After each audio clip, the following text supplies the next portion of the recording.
Muchísimas gracias. Muy bien. Bueno, ya, ¿no? Perfecto. Momento. Boa tarde a todos, rector magnífico, proretores desta Casa de Estudios, querido João Victor en especial, autoridades académicas, amigas, amigos, estudantes, presidente del Tribunal Regional de Trabalho. Antes de mais, perdoem a minha falta de jeito linguístico, porque não consigo exprimir-me em português. Embora o compreenda e leia esta língua, tentarei compensar as minhas falhas com um discurso que farei lentamente em espanhol e que espero não seja demasiado largo. Bem, é para mim un verdadero placer poder estar en esta ciudad y en esta universidad, CGV, rodeado de tantas amistades que me han acompañado, no solo en este acto, sino de muchos más tramos de mi vida académica y profesional. Agradezco especialmente la presencia de Mauro Meneses, que dirige un conocido escritorio especializado en derechos sociales y que es un relevante actor de lo que un autor como Georges Sorel definía como el momento sindical en la capacidad de pensar de otra manera el derecho del trabajo, y la de mis amigas Adoración Guamán, colega en la enseñanza e investigación universitaria y hoy consejera laboral del Gobierno de España en Ecuador, y Cristina Faciabén, secretaria confederal de Internacional y Cooperación de Comisiones Obreras, por cierto, sindicato al que estoy afiliado desde 1976, 46 años. Bien. Bueno, este acto, la entrega de este título honorífico, es para mí un presente insospechado y muy hermoso, por el que estoy muy agradecido. Realmente se trata de un regalo, y recibirlo en este aula, en el auditorio Wilson Ramos Filho, me llena aún más de orgullo y de satisfacción. Xixo, perdonen que me refiera a él de esta manera, puesto que es como todos le conocemos, ha sido una persona decisiva en forjar la relación que me ha ido uniendo a Brasil de los y las trabajadoras del sindicalismo abierto y comprometido con lo que un poeta gallego llama a sonora fermosura da revolta. Él fue construyendo el puente de unión entre el espacio cultural en el que se desplegaba el trabajo colectivo del grupo de estudiosos de la Universidad de Castilla-La Mancha y la revista de Derecho Social de mi país, con el que se llevaba a cabo aquí en Brasil, en la interrelación sindical, la acción de los abogados laboralistas y la interpretación generada por la jurisdicción del trabajo, la Justicia do Trabalho. Xixo y yo nos conocimos hace demasiados años como para recordarlos ahora, en Oñati, que es un pueblo situado entre las montañas del Alto Deva, en la provincia de Guipúzcoa, en un seminario en el que intervenían también filósofos argentinos como Alicia Ruiz, Carlos Cárcova, y el único profesor francés que habla castellano, que es Antoine Jamot. Ahí, entre paseos en la villa, guareciéndonos de la lluvia en acogedoras tabernas, forjamos los inicios de nuestra amistad, que se ha ido prolongando durante tanto tiempo a través de encuentros sucesivos, tanto en España como en Brasil. Él es un gran conector, es decir, actúa como un elemento que pone en relación circuitos culturales y trabajos colectivos de los que espera surja un mutuo fortalecimiento. Me puso en relación con Sayonara Grillo en la Universidad de Río de Janeiro y su equipo de trabajo, generando un nexo francamente positivo que se retroalimenta a partir de los continuados contactos y trabajos en común que llevamos a cabo, incluidas estancias de investigación de gran duración y participación en proyectos de investigación y publicaciones conjuntas. También fue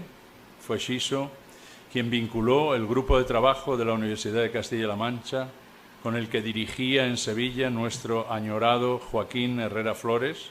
con el que pudimos, a partir de ahí, entablar una línea de debate y de intercambio de análisis y propuestas críticas sobre el desarrollo del Estado social en un marco de desestructuración generalizada de los derechos sociales en el contexto de la globalización, participando desde entonces en el máster de la Universidad Pablo de Olavide de Sevilla y en el Seminario Internacional de Teoría Crítica en Derechos Humanos que posteriormente organizó Carol Proner. Los encuentros bilaterales con el área de Derecho del Trabajo de la universidad siguieron marcando el ritmo de nuestras relaciones. Visité Curitiba, ¿no? Finalmente, gracias a mi amigo, que como siempre desplegó una hospitalidad desbordante que me llevó a conocer y compartir la labor de Declatra y de los componentes del escritorio del que fue fundador. Más tarde, seguí de lejos a través de Facebook su peripecia viajera a lo largo del mundo con Lola, el Land Rover que utilizó para ello junto con sus 2 hijos. Compartí la indignación por la involución del sistema democrático en Brasil a partir de la innoble destitución de la presidenta Dilma y luego con verdadera preocupación la llegada de Jair Bolsonaro al poder tras la acusación falsa que permitió encarcelar a Lula, evitando que se presentase a las elecciones presidenciales. Participé en varias de las obras que Xiso impulsó en el seno del grupo de investigación intitulado Traballo e Regulação no Estado Constitucional. Ese lapso de tiempo nos encontramos con frecuencia en España y nunca hemos dejado de mantener la costumbre de intercambiar noticias, opiniones y sarcasmos ante el devenir autoritario de tantos acontecimientos mundiales. Y, en fin, por si no bastara el regalo de su amistad permanente, me ha hecho hoy el precioso obsequio de mediar para el logro de esta ceremonia. Permíteme ahora que les siga hablando de mi relación personal con el universo cultural laboralista de este país, una vez que conocen mi deuda con este amigo mío en el tema. Esto explicará, espero, el cono de luz con el que se describe mi forma de abordar este espacio, de donde se deducirán algunas consideraciones que pretendo efectuar en este acto sobre el derecho del trabajo. Casi en paralelo a mi amistad con Xiso, conocí en la Universidad Pompeu Fabra a un brillante abogado del colectivo jurídico de la CUT, Flavio Benítez, que estaba haciendo en Barcelona, junto con su mujer Cristina Zulz, un máster en políticas públicas. Ellos fueron quienes me presentaron a Tarso Genro, con quien desde entonces he mantenido una larga y fructífera amistad,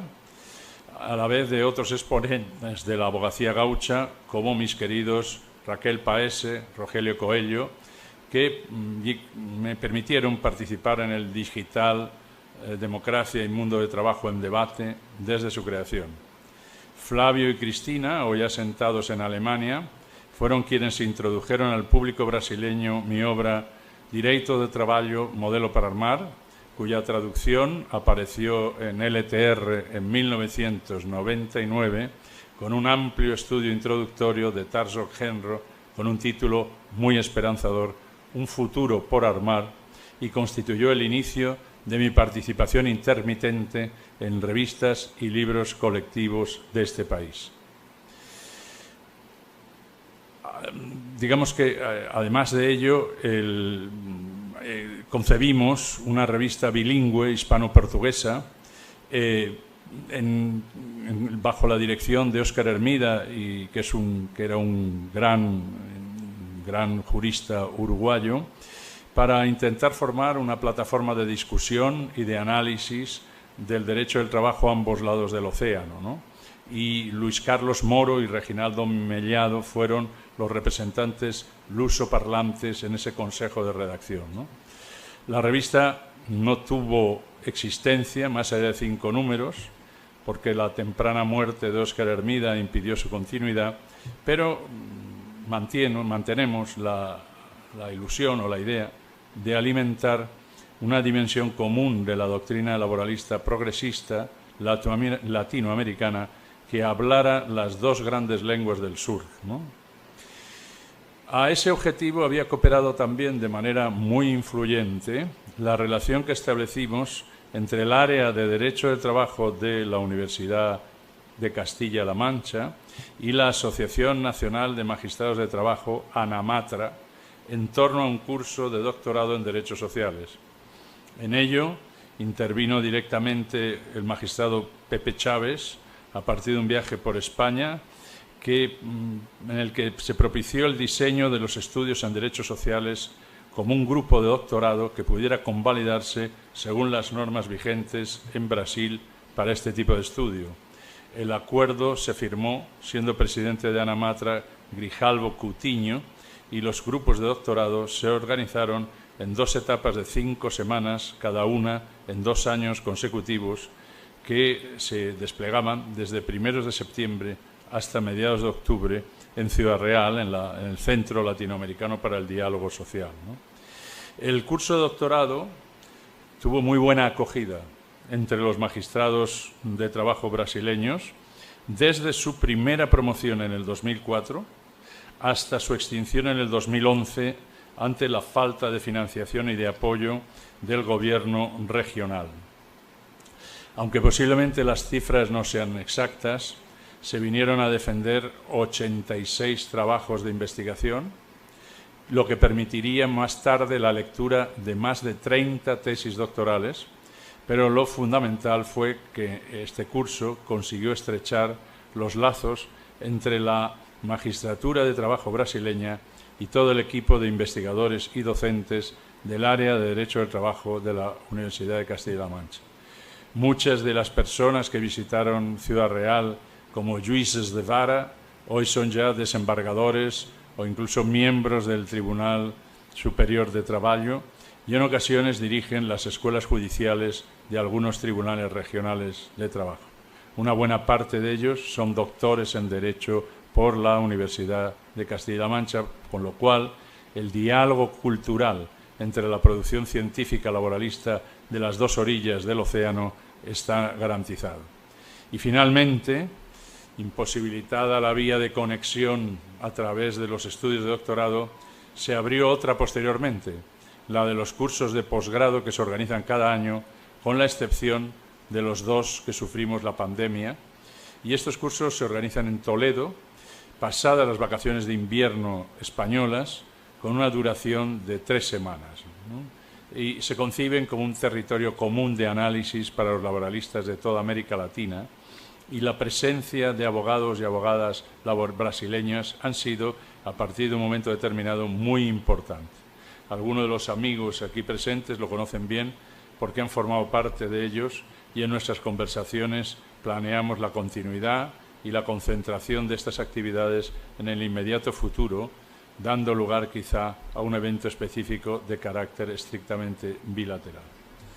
Pues bien, este recorrido por los afectos y por las vinculaciones académicas, profesionales y políticas ofrece también algunas consideraciones de carácter general sobre el abordaje del derecho del trabajo y de algunos de los aspectos más relevantes que intentaré expresar a continuación de manera muy sintética. Mire, el punto de partida es el trabajo en la sociedad capitalista en la que estamos instalados y su regulación jurídica, que no viene a ser sino una transcripción en clave normativa del conflicto principal que se da en los mecanismos de creación y acumulación de riqueza. El trabajo, en sus diferentes formas, es el factor de articulación determinante de las sociedades contemporáneas, porque es la relación social sobre la que se basa el sistema económico y la estructura social. El trabajo es el fundamento de la riqueza y del desarrollo, aunque se despliegue en contextos muy diferentes. Es el marco también en el que se manifiesta la desigualdad de manera particularmente intensa, porque el poder privado se ejercita sobre las personas en una clara situación de asimetría que genera tratamientos no equitativos y desiguales. Tratamientos desiguales de clase, de género, étnicos y culturales. A pesar de ello, el trabajo se vincula políticamente con el estatus de ciudadanía. Es una vinculación comprometida en la mayoría de nuestras constituciones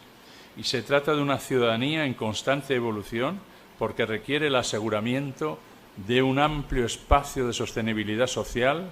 que ni se quiebre ni se fisure ante las crisis que sacuden el sistema económico provocadas por las disfunciones de una globalización abierta y sin control.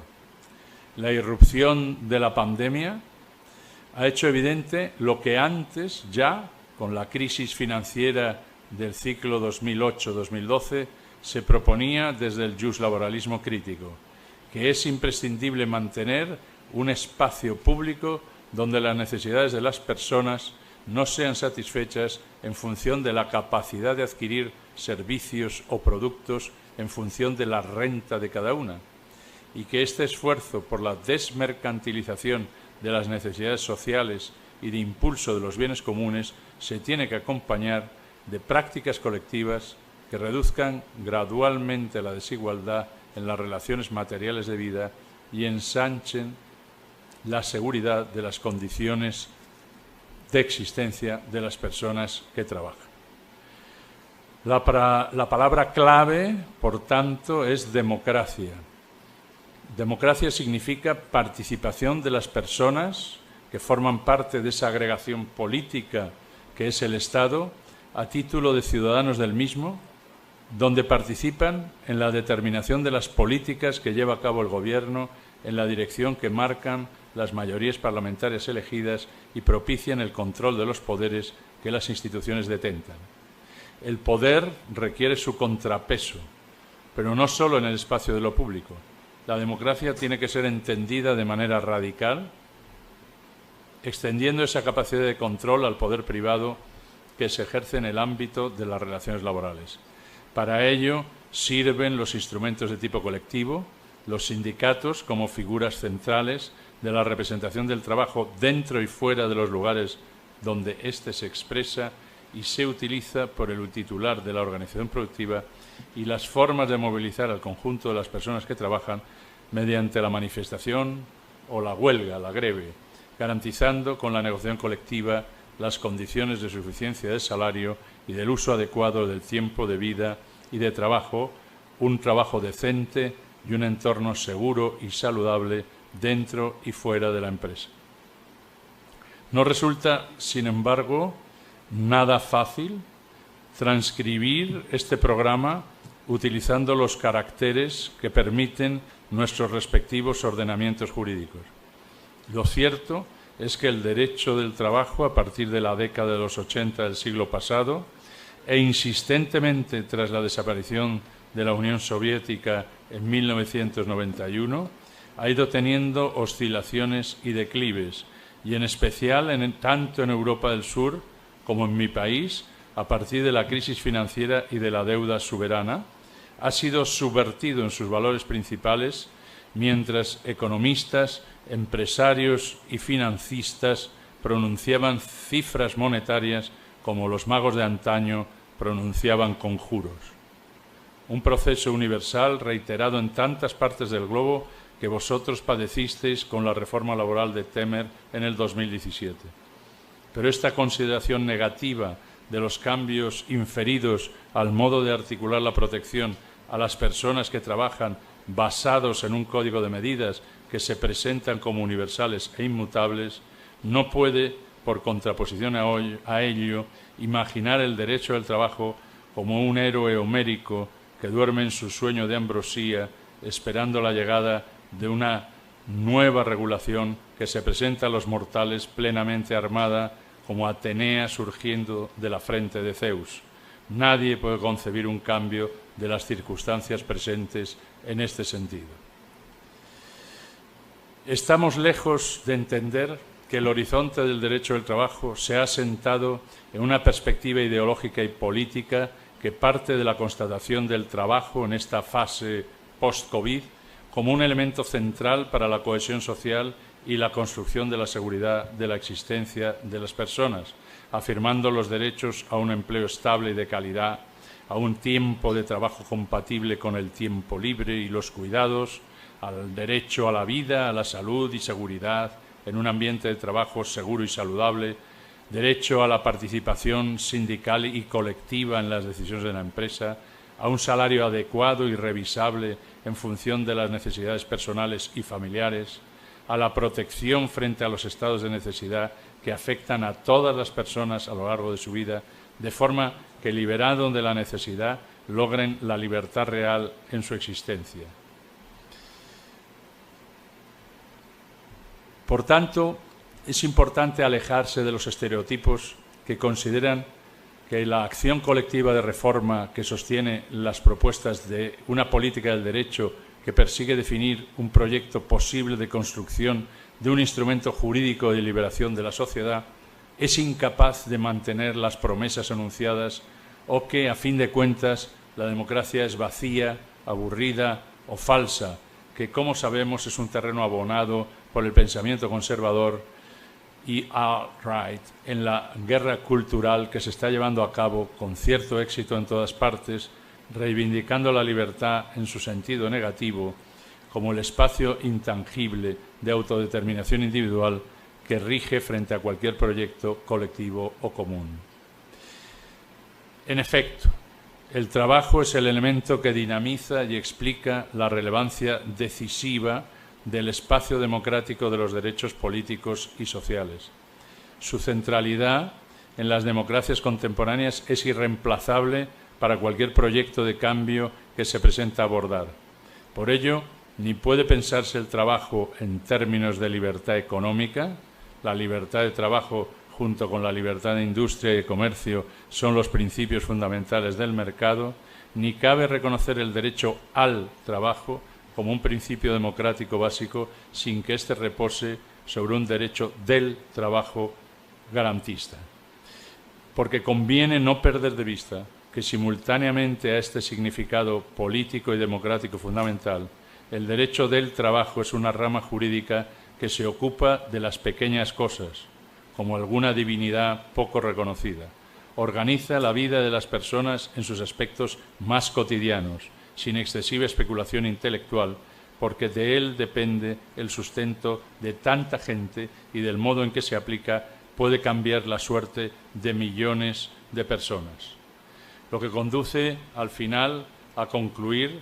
la colocación del derecho al trabajo en uno de los polos que lo definen. Su carácter de compromiso, su declarada ambivalencia, su naturaleza bifronte, hace que aparezca claramente su condición de campo de disputa entre posiciones ideológicamente confrontadas y portadoras, cada una de ellas, de un cierto diseño de la correlación de fuerzas que se debe obtener en su determinación técnico-jurídica entre dominación y emancipación de las personas trabajadoras. Por eso es importante la acción colectiva de los juristas del trabajo, que deben desplegar un amplio proceso de análisis crítico de la realidad, a la vez que les permita elaborar gradualmente proyectos alternativos de superación de la concreta situación en la que se define el tejido normativo en un momento histórico determinado de un país y una región determinada, sin descuidar la dimensión global que en este momento sigue siendo extraordinariamente relevante. Fundamentalmente, el puente que se construye entre las diferentes culturas jurídicas como la española y la brasileña, más allá del dato concreto de cómo se regula tal o cual institución, se encuentra en la capacidad de provocar un mutuo cuestionamiento de las certezas que en cada una de ambas esferas acompañan al razonamiento jurídico en el que nos hallamos inmersos como rutinas a menudo inconscientes. Los destellos que de manera conmutativa surgen sobre el examen concreto de un texto legal, de una decisión judicial, de una negociación colectiva, de una experiencia de conflicto, integran de manera decisiva ese enriquecimiento mutuo que se produce a partir del encuentro y del debate consiguiente entre los juristas del trabajo. Este tipo de relación se proyecta sobre los agentes reales del derecho laboral, los que actúan los intereses confrontados de las partes y despliegan sus estrategias en el campo de juego de la interpretación de la norma, revalorizando este espacio como un lugar compartido y disputado, ciertamente que desde las diferentes posiciones que cada uno asume en el mismo. Los abogados y las abogadas laboralistas, junto con los asesores sindicales, intervienen principalmente en un territorio pautado y formalizado con arreglo a reglas muy complejas, en el que no solo combaten por la realización de los derechos individuales o colectivos que el sindicato o el grupo de trabajadores ostenta, sino que también fuerzan, en un sentido determinado, la interpretación de la norma o crean una práctica social que genera una ampliación de estos derechos o la generación de otros nuevos. Umberto Romagnoli, un gran jurista italiano, les llamaba tejedores porque a partir de su actuación, pausada y lenta, se iba definiendo el tapiz final de una institución o de todo un sistema de reglas en un periodo históricamente acotado. La actuación de los escritorios de abogados que defienden a los sindicatos y de los servicios jurídicos de estas organizaciones de clase se nutren también de los enfoques que elabora el trabajo académico que se transmite a través de publicaciones y jornadas de estudio, de forma que en esta interrelación se condensa la propuesta de validez normativa a través de la dirección interpretativa que tiende a imponerse como forma predominante en el campo en disputa y en donde la indicación basada en el análisis teórico y crítico es fundamental para modelar las operaciones jurídicas en el campo de la interpretación de derecho. El terreno en el que se desarrolla prioritariamente esta acción jurídica es en nuestros dos sistemas jurídicos, español y brasileño, el proceso laboral. Es decir, el acceso a la tutela judicial, que es en sí mismo un derecho fundamental de la ciudadanía de ambos países, es un instrumento fundamental también para el reconocimiento y la eficacia de los derechos individuales y colectivos derivados del trabajo, si bien este reconocimiento se produce en el marco de una relación de conflicto organizada formalmente en torno a las reglas del proceso. Es decir, en el Estado social de derecho, el proceso laboral no puede mantenerse al margen de la Constitución. Tiene que devenir un espacio auténticamente democrático. Y el juez laboral, en la atinada fórmula acuñada por Joaquín Aparicio y Jesús Rentero, tiene que ser imparcial, pero no neutral, porque en su forma de intervenir sobre la realidad que se le presenta en el pleito y en el propio razonamiento jurídico, debe incorporar directamente los valores fundamentales de la Constitución al respecto. Las personas que forman parte de los órganos judiciales son agentes que actúan de manera relevante en el campo del derecho del trabajo, pero su acción se nutre no solo del estudio de la norma y de las decisiones de órganos judiciales superiores que orientan su acción, sino también y muy decisivamente de la acción de los sujetos que enuncian y defienden sus pretensiones ante el tribunal. Ellos también, por tanto, se integran en ese espacio de lucha, ese espacio de disputa que permite concebir las reglas de derecho como un proceso en construcción, en donde tanto la forma de producción como la interpretación y aplicación son elementos fundamentales que se proponen y se vuelven a formular sobre la base de equilibrios siempre renovados entre dominación y emancipación, y en los que la acción de los sujetos individuales y colectivos son determinantes. La labor colectiva que es capaz de generar un proceso de análisis crítico de la realidad, a la vez que permite ir elaborando gradualmente proyectos alternativos de superación de la concreta situación en la que se despliega el tejido normativo en la actualidad en un país y en una región determinada, se enriquece con la circulación de modelos que garantiza el encuentro bilateral entre las culturas jurídicas sobre el trabajo que se han ido describiendo en su desarrollo temporal. Ojalá este acto, en el que la Universidad me considera miembro de su claustro y merecedor de un reconocimiento honorífico, sirva para fortalecer y desarrollar esa hermosa experiencia de colaboración y de enseñanzas mutuas. Muchas gracias por vuestra atención. Muito obrigado.